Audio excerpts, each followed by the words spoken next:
बीरबल की खिचड़ी की कहानी। रात्रि भोज के बाद बादशाह अकबर बीरबल के साथ यमुना किनारे टहल रहे थे। सुरक्षा के लिए कुछ सिपाही भी उनके साथ थे। जनवरी का महीना था और दिल्ली में शीतलहर चल रही थी। कड़ाके की सर्दी में यमुना नदी का पानी बर्फ जैसा ठंडा हो गया था। न जाने अकबर के मन में क्या आया कि उसने अपनी उंगली यमुना के पानी में डाल दी। जैसे ही उसे ठंड का एहसास हुआ, उसने तुरंत अपनी उंगली पानी से बाहर निकाली और कहा, बीरबल, इस मौसम में यमुना का पानी बर्फ जैसा हो जाता है। इसमें उंगली डालना मुश्किल है। अगर किसी इंसान को इस पानी में थोड़ी देर के लिए भी रहना पड़े तो वह जिंदा नहीं बच पाएगा। क्यों, क्या कहते हो? बीरबल की सोच अकबर से विपरीत थी। उन्होंने कहा, मैं आपसे सहमत नहीं हूं। जहां पनाह, अगर इंसान में इच्छा शक्ति हो तो वह कुछ भी कर सकता है।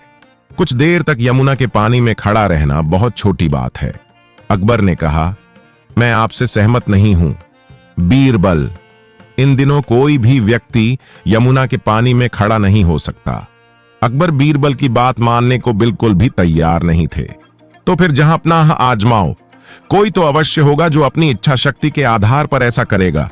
बीरबल आत्मविश्वास से बोला, तो ठीक है, कल पूरे राज्य में घोषणा करवा दी जाए कि जो कोई भी पूरी रात कमर तक यमुना के पानी में डूबा हुआ खड़ा रहेगा, उसे 100 स्वर्ण मुद्राएं इनाम में दी जाएंगी।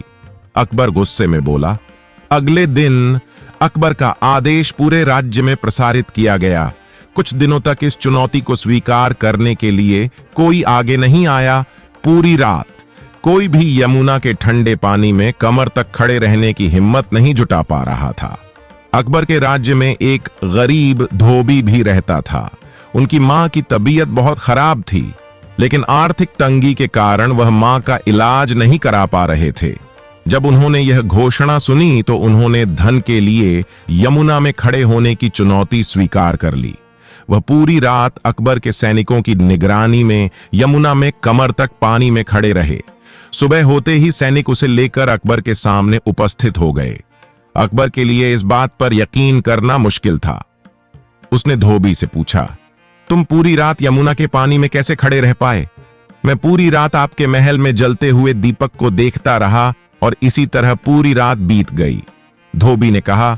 यह सुनकर अकबर को गुस्सा आ गया और उसने गुस्से से कहा, हो, तो तुम पूरी रात महल के लैंप से गर्मी लेते रहे। ये तो आपकी बेईमानी है।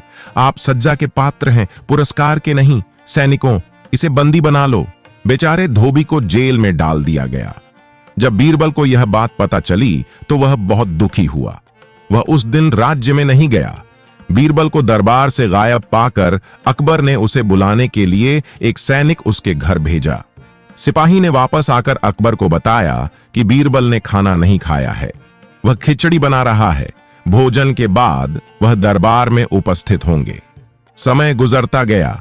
सुबह से दोपहर हो गई और दोपहर से शाम हो गई, लेकिन बीरबल दरबार में उपस्थित नहीं हुए। बीरबल ने ऐसा कभी नहीं किया। यह नजारा देखकर अकबर न केवल आश्चर्यचकित रह गया, बल्कि क्रोधित भी हो गया।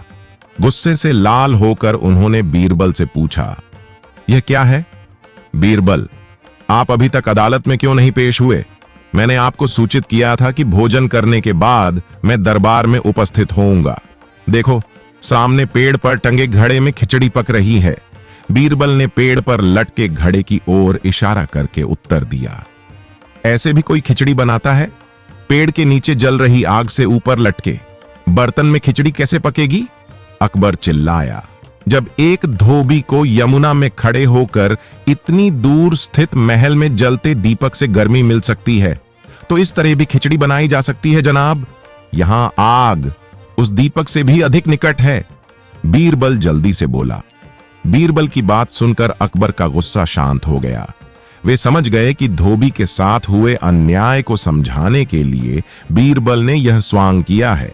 उसे अपने किए पर पछतावा हुआ।